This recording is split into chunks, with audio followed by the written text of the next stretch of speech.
Alright guys, I'm finna show you how to change a air filter on a 2019 Altima. You go to new filter right here. Finna change it out, and it's not the hardest thing to do. Obviously, you see the latches here. You take them out and you push it towards you upward to get it out. So we're gonna go ahead and do that. Alright, so I went ahead and took it out. This was the old one. The new one's on our left, and you see the big difference. Obviously, it was around 15,000 miles when they recommended me to change it when I went to the dealer. So I'm about pretty much like a month late, but better late than never.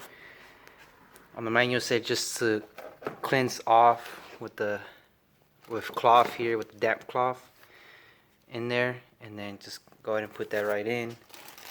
And it's the same way as we put it back in, you know. Just make sure you put this in, and you put back the cover. It's kind of hard to see, my bad.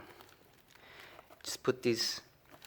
Make sure you hit this first, and then you should be able to push it in there, and then get the latches back on. Let me do that real quick. Alright, so that's done, and let me show you again the filter.